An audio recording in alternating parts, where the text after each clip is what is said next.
at sea. They were regarded as the harbingers of doom, and sailors really didn't want them on board their ship because it was felt that, as they say, women being bad luck.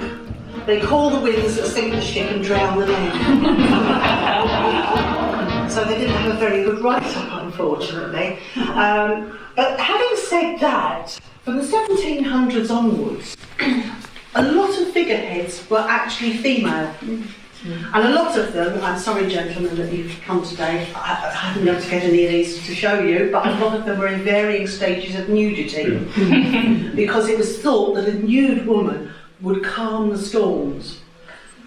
So we've got a bit of a paradox there. They didn't want women on board, but they wanted their figureheads.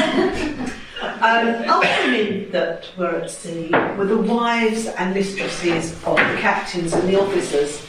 But I will tell you more about them in a little while. One particular group of women that were rife during the early centuries were prostitutes. Now, the sailors would often be press-ganged, which meant that they would go into their local pub, have a few pints, and they would come out thoroughly soused. They would be picked up by the side of the road, put into a cart, taken down to the harbour, and then they would be transported out to sea.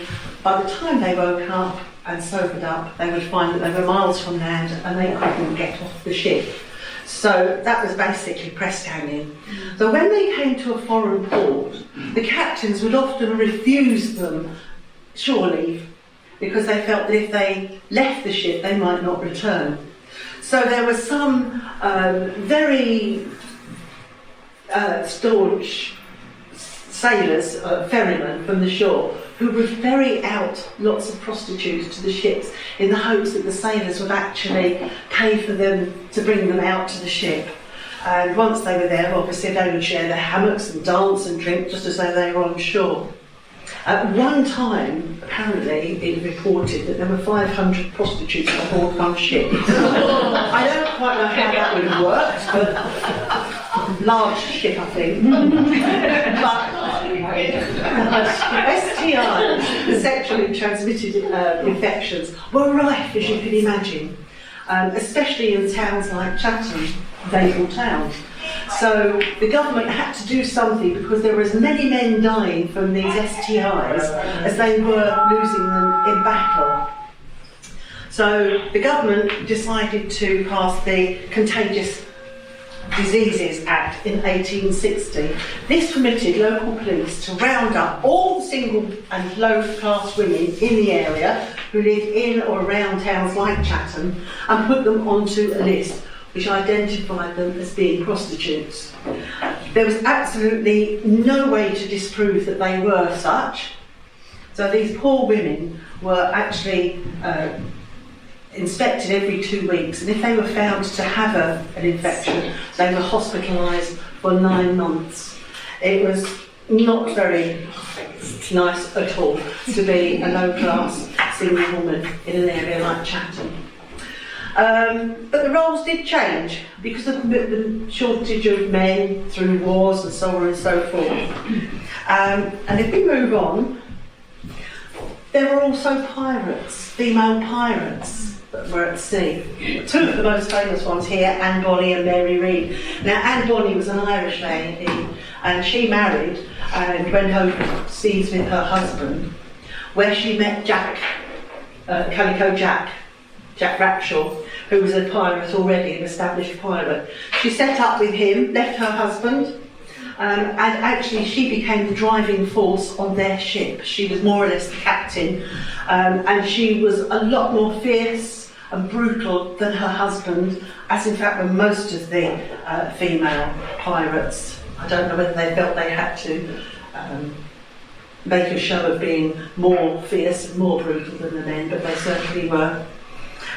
Mary Read was another female pirate, and she actually joined Anne Bonny's ship. They became very good friends. And at the end, when they were actually being rounded up by the Navy, these two actually fought right to the end to save their ships and themselves, whereas the men were down in the mess drinking. And it is said that as Anne passed her husband Jack in the jail, that she said to him, if you'd have fought like a man, you wouldn't die like a dog. Very sympathetic. But these two particular pirates, they both pleaded that they were pregnant, so they weren't hung as Jack and the rest of the pirate crew were. But they disappeared, so we don't know quite what happened to them. But it wasn't just the ordinary people. There was also a lady, sorry, I'll turn my page. Lady Mary Killigrew. She was married to Sir Thomas Killigrew, who was given letters of marque by the Queen, and he was permitted to go and commit piracy, so to speak, to gather treasure for the Queen. So he was a pirate in all but name. When he used to go out doing his task, she used to go out as well whilst he was away. She used to use the staff from her castle to crew her ship. So it was right the way across the board that these people were carrying out piracy. Right. Now, this lady here, Fanny Austin, she was one of the wives who actually lived on board with her husband. They were vital to the crew. They actually fought alongside their husbands as necessary, but they weren't acknowledged by the Navy. She actually lived on board the ship.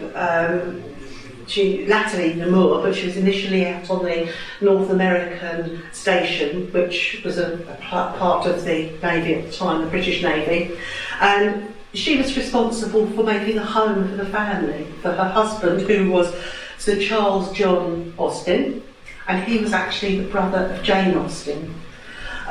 So she was making a home on board. She shared his rations or provided her own, and she was responsible for educating their daughters, planning meals, and attending formal dinners, doing needlework, all these type of things on board the ship. After about 1840, they introduced a general naval medal, service medal, for women who had served on board the ships with their husbands, as well as the men themselves who were actually serving. Because the women did other jobs, like dangerous jobs, like powder monkey, where they went down to the magazine and they would be bringing up silk bags full of the powder for the cannons during battle.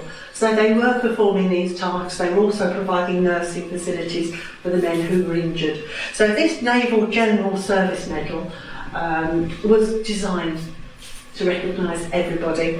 Now, 3 women applied for this, and there was a committee of 4 admirals, all men. They discussed the situation and they awarded these women the medals. However, when it was passed to Queen Victoria for ratification, she refused. Women's place was in the home, underneath the control of a man. So these women didn't get their medal. 20,000 other men did, including a baby who was actually born at the Battle of Trafalgar. But the women weren't able to claim this. As I say, she was the sister-in-law of Jane Austen, and Jane Austen actually used a lot of her experiences to depict characters in her books. One in particular was Persuasion.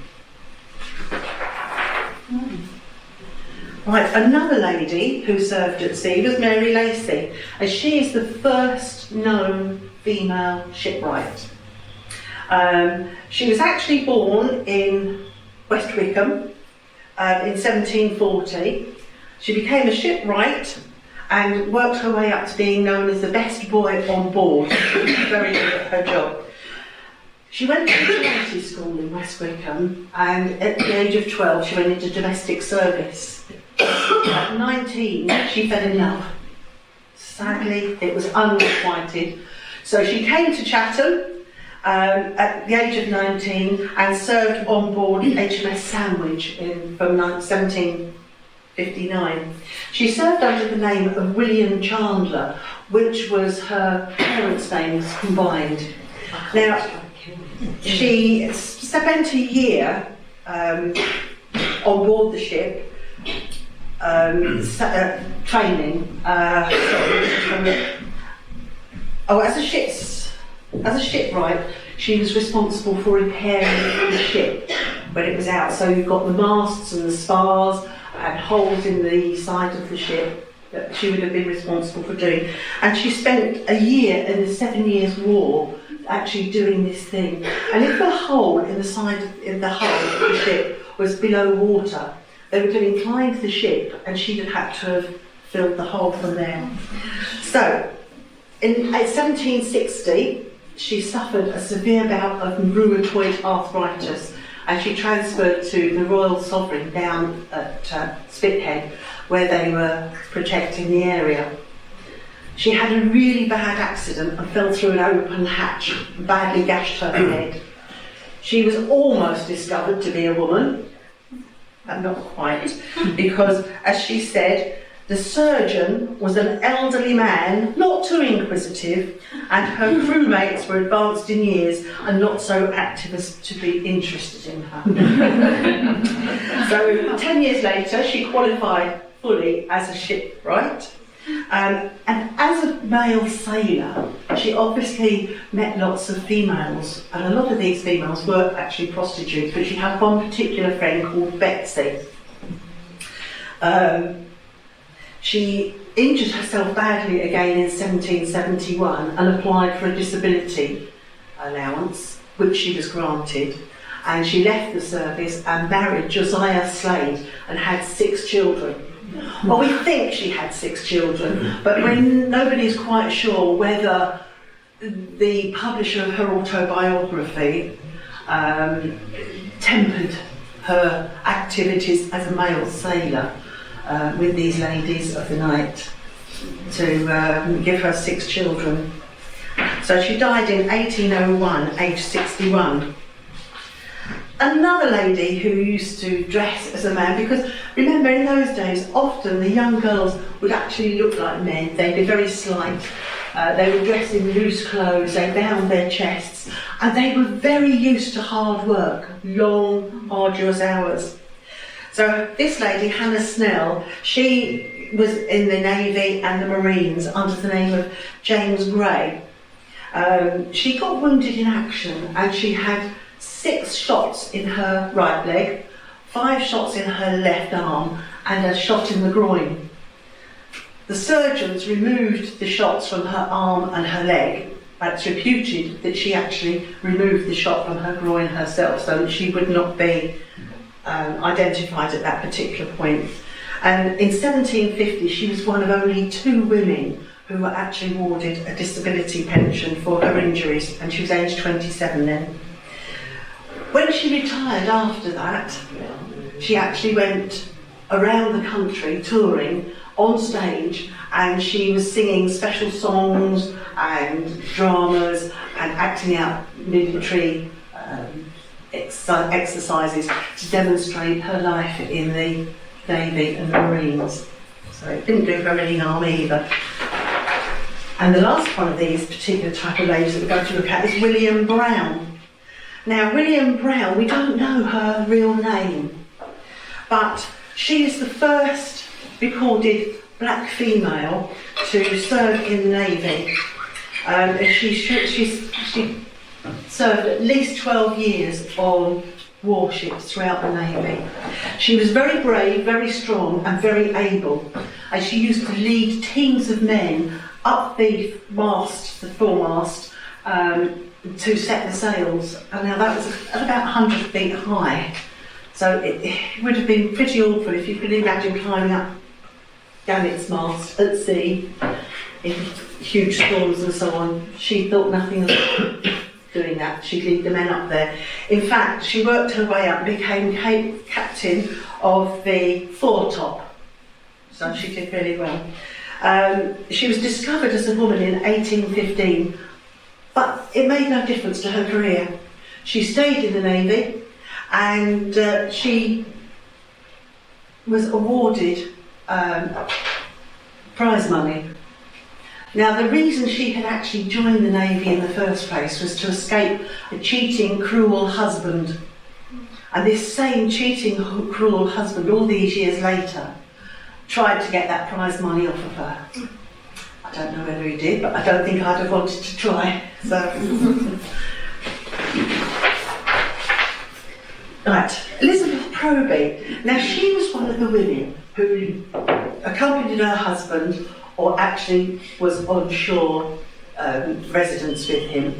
This particular lady, she was the daughter of the Navy Board Resident Commissioner here at Chatham, and she was supposed to do as all these Navy wives and daughters were, to increase the social standing of the family.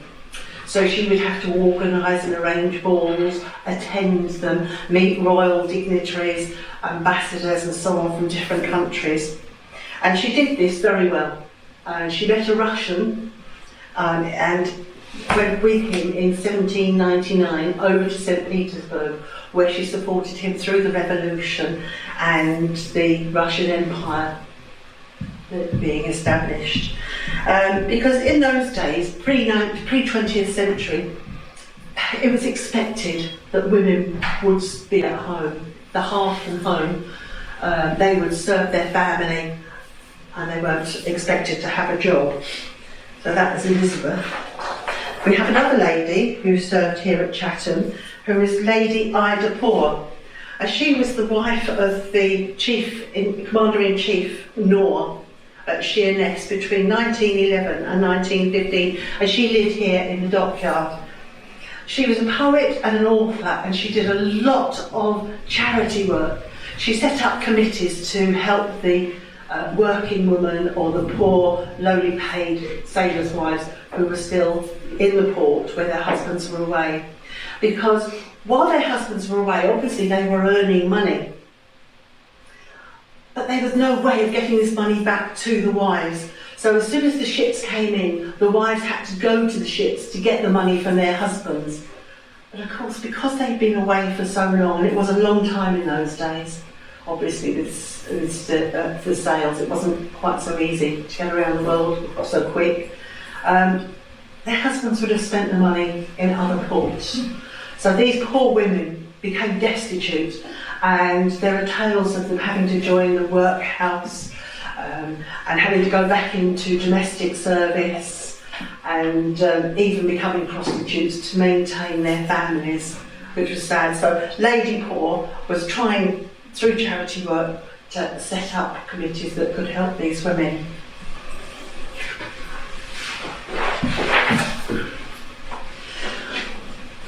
Princess Alexandra. Now, it was very common for when ships, despite the fact that men didn't want women on ships, despite that, when ships were launched, women were invited to launch them. I wonder why. They're supposed to be bad luck, but they're invited to come along and launch them. And this is a photograph of Princess Alexandra actually launching the HMS Alexandra in the Dockyard.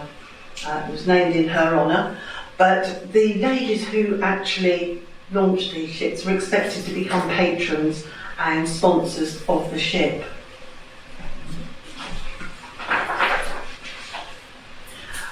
Now, a lot of women actually had to... Sorry, I've got the wrong page here.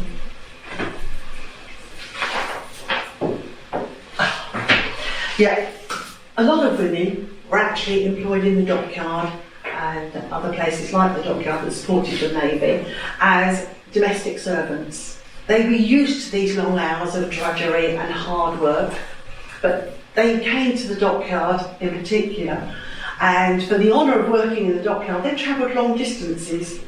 We've got records of them coming from Cornwall, Ireland, and even as far away as Bermuda. They didn't have much freedom, and they were allocated to the master of the house, and if they wanted to get married, they actually had to ask his permission. And on the 1911 census, there were 42 women recorded as being domestic servants in the Dockyard, and only one of them was actually married.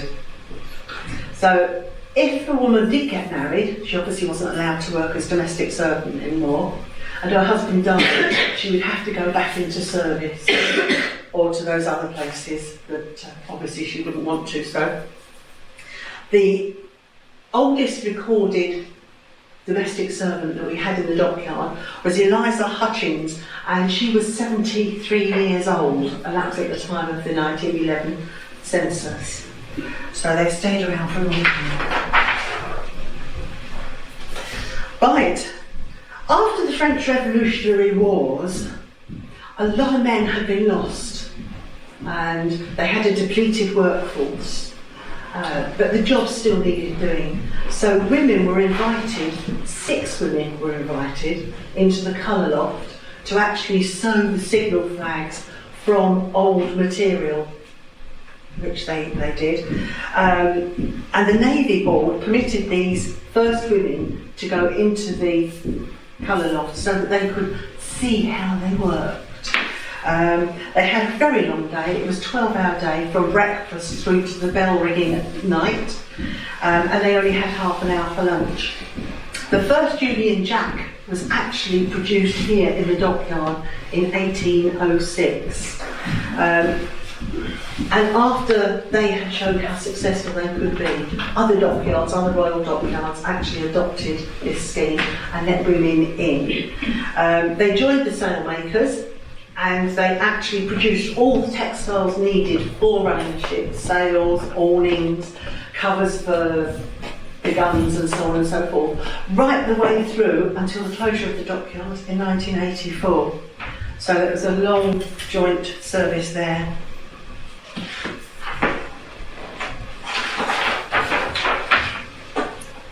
Right, women workers in the spinning room. Now, in 1810, all the trades in the dockyard were reviewed for the viability of having women to serve. And it was proposed that women would be serving in the ropery, again because of the depleted task force where the men had gone away to work, to war, sorry. And the ropery was not filled with women, or women were not allowed in there until actually a lot later in 1864.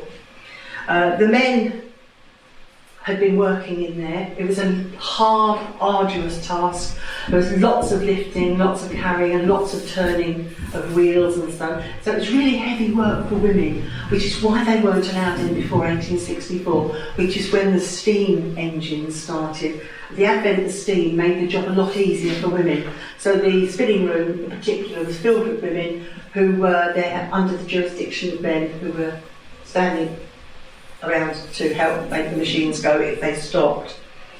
And this also saved the Navy a lot of money, because obviously they didn't pay the women half as much as they paid the men. It was a long, hard job, even though they had the use of steam.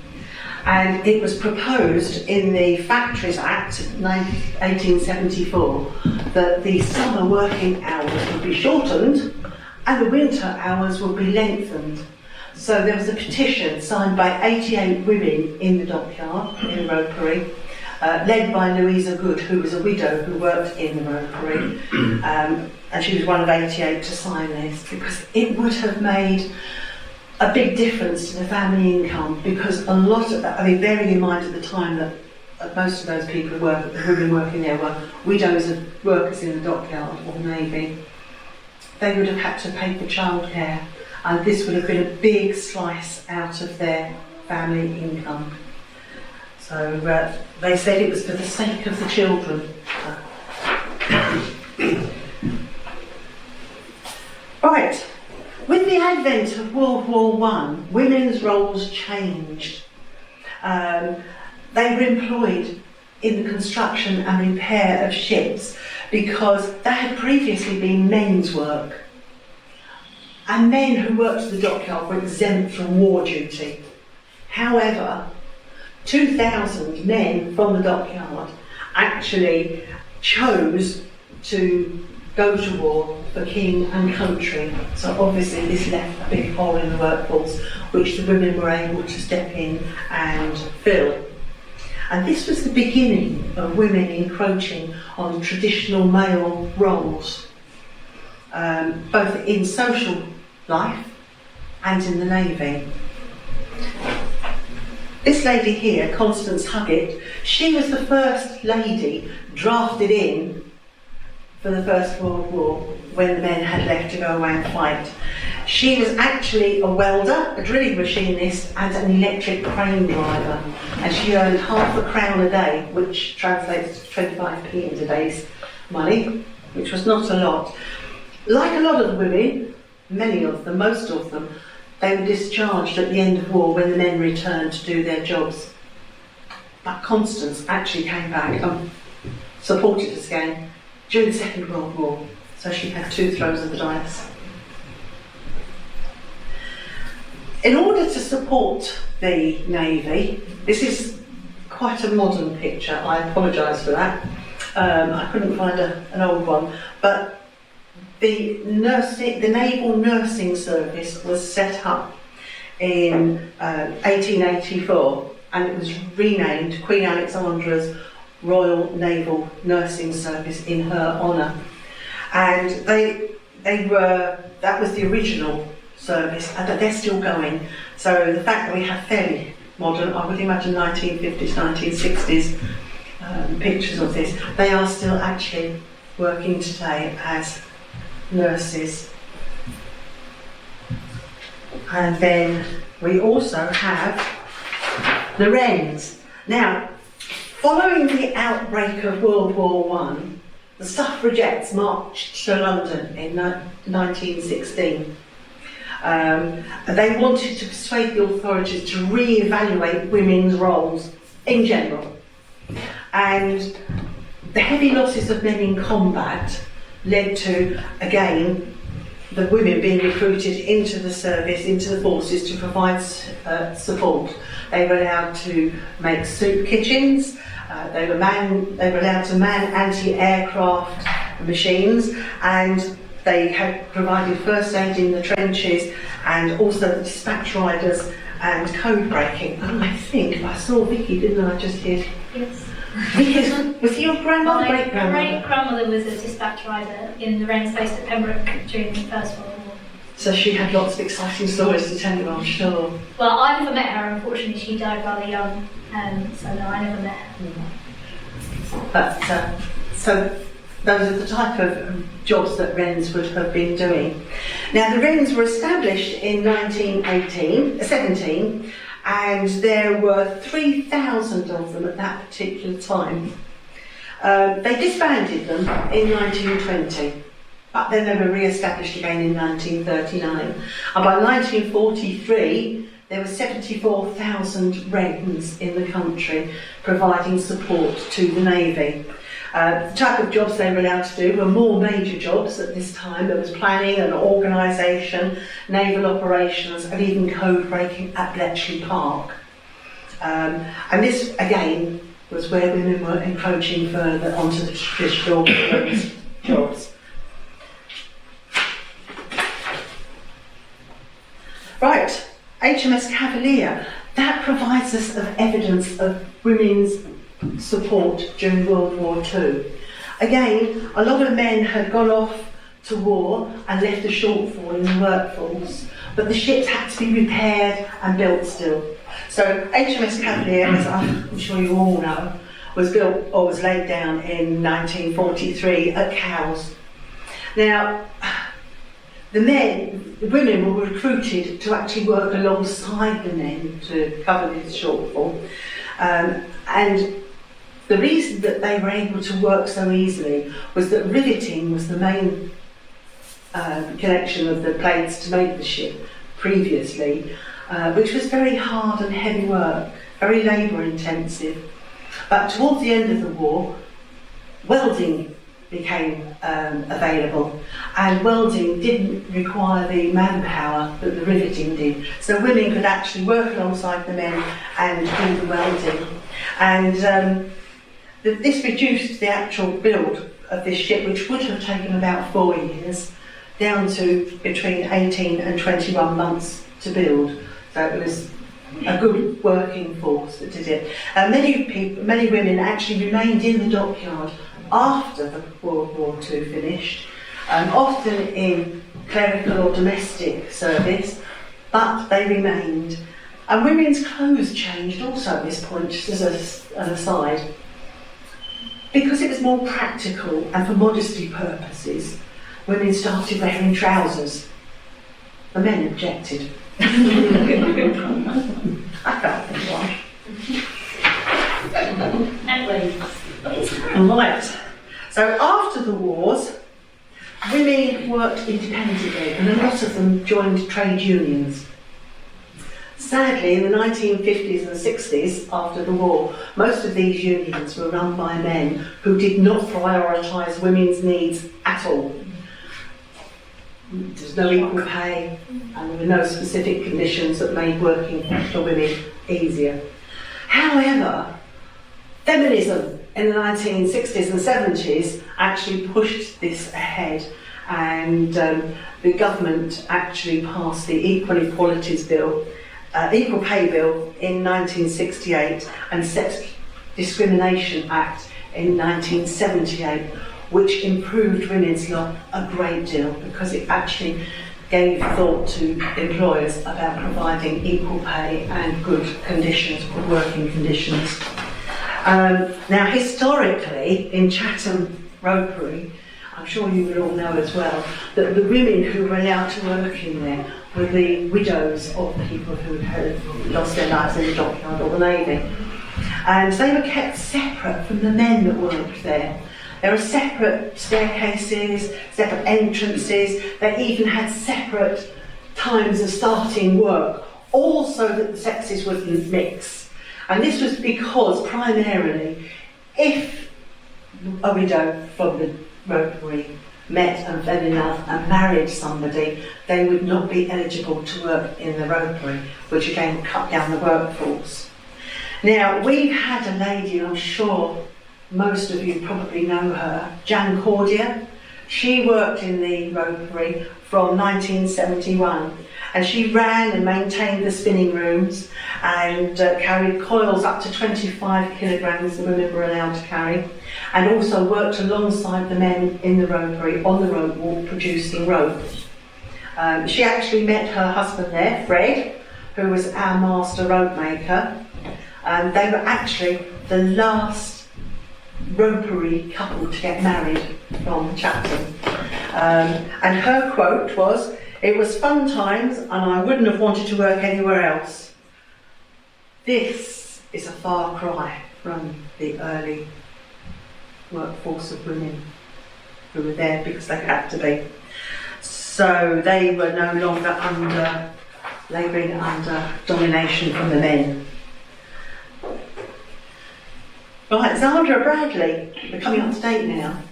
She actually applied for a job in the dockyard as the first female apprentice, 1971. She received a letter telling her no, women weren't allowed to be apprentices, but she could come in and have an interview for a clerical job. She wrote back and explained that no, this wasn't going to happen. And what she actually did, she went to night classes, evening classes, to get her qualification to be allowed to sit the apprentice's exam, which she did, and I understand she got a very good pass. She elected to become an electrical apprentice, and she went right through, and she became an electrical fitter and a technical supervisor. But this meant things had to change.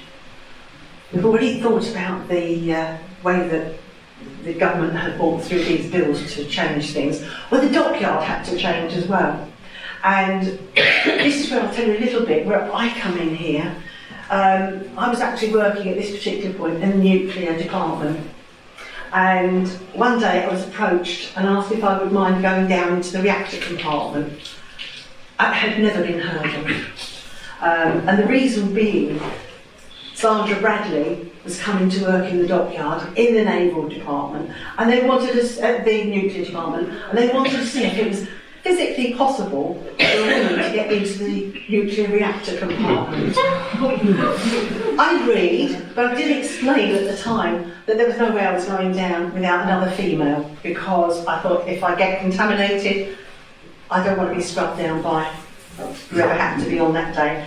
So another girl from Rolls-Royce up in Coventry came down, and we went through successfully. We donned all the silk uniform and put plasters where we needed them, and we actually managed to get down there, and we managed to get out again, much to the surprise of the management, I think. Anyway, we didn't get contaminated, and that's the end of that story, really, because we've got female apprentices from then on in till the time we closed the dockyard.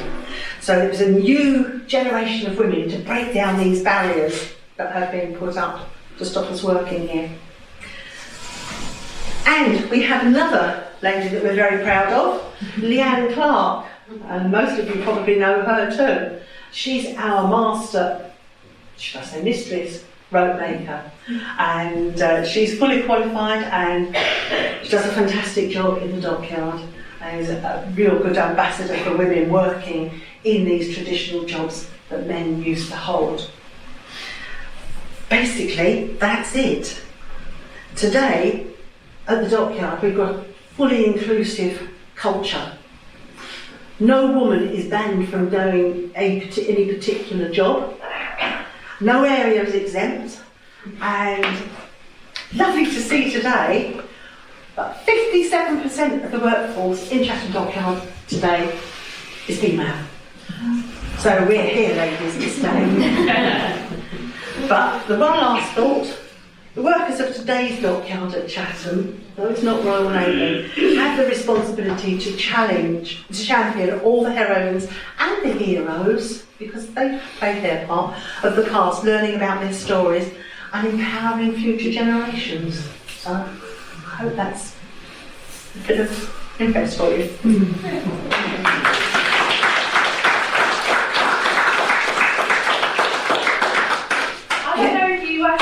To answer some questions. Is that all right?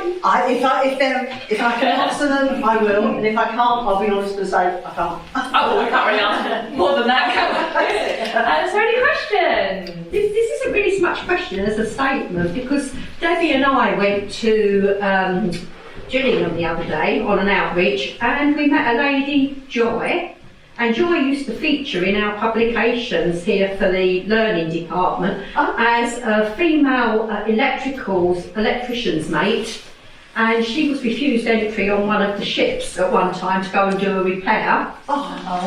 And her electrician stood up for her and said, well, if she doesn't come on the ship with me, then I don't come on. And this was all due to the prejudice, with women. And she was allowed on. They decided they wanted the job done. And we actually met this lady and had a chat with her the other day. She's in her 90s now. And it was quite a privilege, wasn't it? Yeah, there are quite a few ex-dockyard women workers, haven't we, who are now in their 80s or 90s, particularly who worked in the rotary or in the clerical. And one of the ladies is a cleaner here, so We have loads when we go out to the residential homes. That's excellent. The system works. It definitely does. Did I see a gentleman? Going back to something you mentioned right at the beginning, the days of sail and the pirates. The naval crew, they got paid, but they spent it wherever they were. What was the kind of remuneration, if you can call it that, of the pirate side of things? I think the pirates just sort of took their own treasure. They weren't paid by... The people who were privateers, who had letters of marque from the monarch of their country, would have had a salary. But what it was, I don't know. But I think that they also had a share of the prize that they took from the foreign ships that they attacked. But pirates, common pirates, I think they just took what they got and shared it out as per. But they were very good at democracy, and the boatswain, who was actually in charge of the ship, not the captain was only in charge of a pirate ship when they were in battle. He was the one who got the tactical know-how. But the actual day-to-day running was the boatswain, and he would have shared out the spoils however they saw fit to do it. As I said, it was a democracy, so they would all agree before it was given out. So I hope that answers your question. I can answer questions on pirates for some reason. I know you're not really a pirate, but One of my ancestors was. I think of you as a pirate because you look amazing in the gear. We were both in the learning department as Debbie and Sandra. Yeah, so I think if you've got any pirate questions, keep them coming. It's actually a pirate. I've got a question. Yeah. So from the very beginning, I think, did you say women started in the Dockyard in 1860 something, or it was something like that? Was it always from the very beginning widows of dockyard workers? Yes. From the first time they... Yes, as far as I know, it was always from the start because they were trying to sort of keep women at a reduced, we didn't want anybody in causing trouble. They knew that the widows of the men needed the money because obviously their husbands weren't able to provide. So they were sort of almost like a bit of charity work, but it also served the purpose of filling a hole in their workforce with people they could trust. So when did that stop, do you think? When did they actually employ women for their own? That I do not know. Don't know. No, sorry, I can't tell you that one. Okay, excellent. But I would imagine it must have been somewhere at the beginning. This is only my imagination. Yeah. As Jeremy Clarkson would say, I don't know, but I would imagine from what I've sort of found out that it would probably be the early part of the 20th century. So like the First World War, that time. Yeah, up to the First World War, possibly. Okay. But I wouldn't like to swear to me. Sorry, not a question. It was talking about the pirates and the women. When I was my undergraduate and undergraduate in history, we looked at a female pirate from China, and she's actually considered one of the most powerful pirates to ever exist. Yeah. But she had over 400 ships in her charge and 80,000 men. And she was and she was doing it as a woman. She didn't plan to be a man, anything. But she got married and he died, and then she took over. And she did end up marrying her son, which is a bit. But yeah, she had 400 ships and 80,000 men. She's an impressive woman. If you look her up, she is incredible. She was really. What's her name? I don't want to try and butcher the pronunciation. That's why I didn't put her in my choice. This was 1700s. Oh right. Yeah. During the golden era, wasn't it? Yeah. That's it. Peak love, yeah. So it's interesting because when we looked at it, we were like, why do we focus on men like Blackbeard? Yes. When these women exist that were just compared to Blackbeard, he was nothing compared to what she had. I think he had like 3 ships or something like that. It was crazy. She's got 400 that she's controlling across the world. Yeah, she was really powerful, very, very rich. Very rich. It's quite worth just noting, sorry, I think with this that prior to the Dark Ages, a lot of society was matriarchal, and there are debates. Sorry, I've gone on to a completely different subject. I think this is fascinating. There are debates that it's actually the church that impacted on society and made it into a patriarchal society, whereas right sort of from the beginning, women had been the important ones. We just send the men out to go and get food and hunt and that, while we stay at home. But that's just sort of like an aside. Sorry. Children, thank you so much for coming.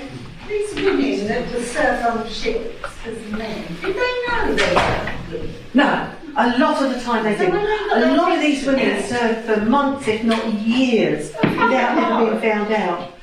Well, so when they retired, then they got their pension. They didn't all get a pension. They didn't all get a pension. No. So Very few actually got a pension. Yeah. You'd have to sort of apply, wouldn't you, Yeah, to get a pension? And then if Queen Victoria was on the throne, you wouldn't get it anyway. But and nobody knew they were. no, you see, because obviously when you think about social times then, people weren't so well nourished as we are today, and it's a well-known fact that people were smaller, shorter, and more slender, generally speaking. because of the diet that was available. So when you've got women, especially young women, who joined the Navy, men had long hair. Women might have long hair or they might have it cut short, but they were much slighter and could be mistaken for boys. And as I say, loose costume, loose tunics that they would wear, and if they bound their chests, which a lot of women do because there were no bras in those days, so it was a case of comfort. But they'd all be living together, wouldn't they? They would. So how they sort of managed to sort of decide it, I don't know. But especially when you look organic and you see the toilet, I mean, it's just sort of like a bar with 4 holes in it. It's unbelievable. But that one person never shows. Yeah. But they did for years. Some of them. I mean, that William Brown served for at least 12 years that we're aware of on board warships, and it wasn't until near the end of her time that she actually allowed herself to be known as a woman. So it did happen. There was one sailor I was reading about, and her mum disguised her as a boy from an infant because she wanted to get some inheritance. And obviously the men would inherit, and having a daughter she wouldn't. So she always had training her whole life before she went into the Navy. So they must have just been very clever, I suppose, about it. Or else, quite the opposite, just be so natural about it that nobody's Well, that's it. Yeah. second glance. Because the women were used to such hard work in those days. And so, I mean, going to sea was no different to being hard work at home, maybe. Yeah. You know, so, I mean, some of the domestic work must have been, if you were a domestic servant, would have been very long hours and very hard work. So, any more questions? Have you written a book? No. I'm sure there are people with far more knowledge than I that would do a far better This job. has been so interesting, though. Oh, thank you. Yeah. Thank you very much. I would love to have the information and wherewithal to write a book, but one day, who knows? Oh dear, that's A little clarification on Mary Lacey. When she turned up in Chatham and was recruited into the Navy, she joined as William Chandler at age 14, so she was actually 19. Oh, was she? She was only She joined as a 14-year-old boy. Yeah. Even though we know that she was older. Yeah. But when she came to have to apply for a pension, and you could only apply for a disability pension in those days, and you wrote to the National Navy Board and said, this is my service, these are my injuries, can I?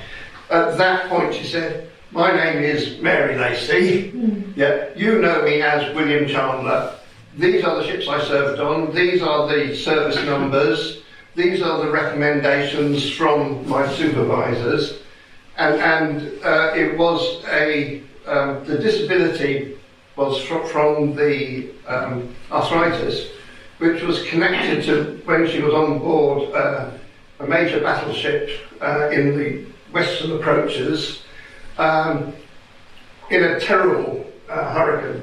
The nearest ship went down, hers was springing things, and she spent about 4 days down in the water, constantly caulking and supervising caulking, and that's when her hands got injured. Or being that she then continued with another 12, 15 years or whatever service, that was the trigger point, and she explained that in the application, and it went to the Navy Board and said, of course you've done all this work, of course you have a pension. But she got it in her own name. Having admitted that whole process, not admitted it, having put it in her evidence in chief in her letter to the Navy Board.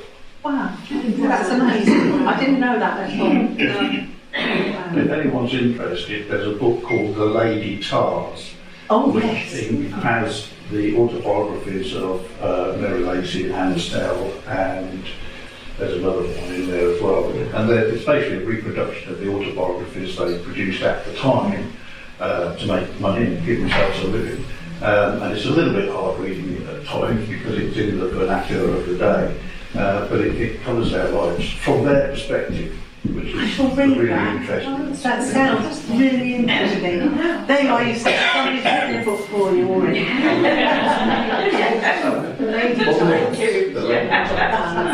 Thank you. Yeah, I should read that. The Lady Tars.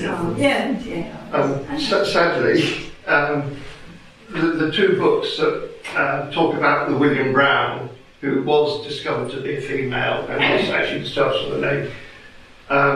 The original authors of the two books presumed that the William Brown, who was on the ship later and was captain of the foretop, was the same one, but it was a huge battleship. There were two people called William Brown on board it, as a female historian found subsequently. So that one, who was the disguised female, she'd only been on board 3 months and she's just lost the history.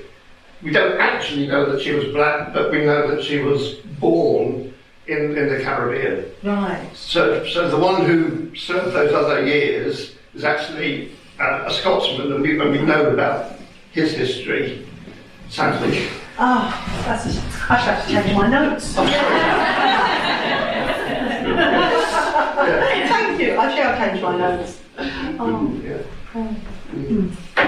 Yes, we were going to put a plaque here with Nubian Jack, which is a charity that looks at black people in prominent places, and sadly this emerged from the research, and an academic article had a person had gone through the record books of the ships, and proved that there were two people called William Brown. And so sadly, the rest of that story...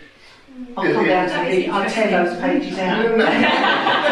It's still the first person who was probably a black woman who certainly served as a woman for 3 months before being discovered and expelled. But there's no follow-up to that story beyond that point, sadly. I should just take her captaincy away then. Oh, thank you so much. Yes, thank you, Linda. Can I ask a question? Yes. So you were kind of talking about Zandra and her time here, and it all seemed quite positive as an overall takeaway. I was just wondering about your time here. How did you feel about it? Did you feel that you enjoyed it, or was it quite an interesting environment to be in? I loved it, and it was interesting. There was an awful lot going on. I mean, I spent probably a lot of you worked in the Dockyard when it was a Dockyard. Am I right? No? Did anybody work in the Dockyard when it was a working Dockyard? A lot of volunteers have, that is the case, but not all of them are here today. It was a very interesting place. Johnny's gone. And there wasn't the misogyny in here that people thought there was. Yes, as in all walks of life, you get people who are bullies, people who will try to throw their weight around, and it depends whether they're picking on the right person and whether they're allowed to. But it was just as much misogyny in here as it would be anywhere outside. So that aside, it was brilliant. I loved it, and I had every intention of coming back after we'd had the family. Obviously it wasn't meant to be because it closed. But there was such a variety of things going on. There were all the trades, they were all doing different things, but you could actually go and see and talk to them. And on the clerical side, because I was in the admin, you'd got all the different supporting departments, and they all did different jobs. And you could, by your own petard, you could rise up through the ranks, and there wasn't that glass roof that people thought there was. Okay, there weren't many females at SEO level, senior executive level stage. There was only 1 or 2 that I'm aware of, but they were there. So it wasn't an impossibility. But because of the varied nature of the actual dockyard, there was just so much going on, and I was probably really naughty because I used to sort of I used to sort of, rather than send a written letter across the yard in the transit envelopes, I'd get on my bike or I'd walk and I'd go and see the people. So you got into different places to see what's going on in different areas, which was far more interesting than just shoving it in an envelope and waiting for my reply to come back. So yeah, it was a great place, absolutely brilliant, because there was just so much going on. And it was history in the making. This is the thing, it was history in the making. I mean, when I think about HMS Triumph coming in, which was that large aircraft carrier, well, it's probably a tiny aircraft carrier now, but it was comparatively large, coming in through the Bull's Nose. Literally, it was over the top of you. If you were standing on the dock side, the ship was just leaning out over the top. And there was only about 18 inches to spare on either side. And I've since found out that there was only about 6 inches draft, which, from my understanding, is one of the reasons that Chatham was picked as a place to close down, because the river was silting up.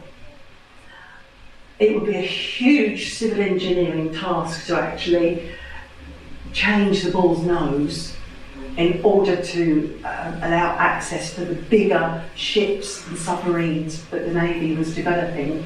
They wouldn't have had the draft to get through or the access. And I understand, I may be totally wrong, but from what I understand, that this was the underlying factor of the decision that it would be Chatham, because Chatham wouldn't have been viable for many more years because of that. And I know that it was a terrible tragedy for the towns and for the families that were affected. I know it was. But surely we've got our heritage still. We've still got our heritage here in the Dockyard now. And if we just sort of plodded on to the end and just sort of ground to a halt, this is just my thoughts, would it have just gone into dereliction and been lost forever?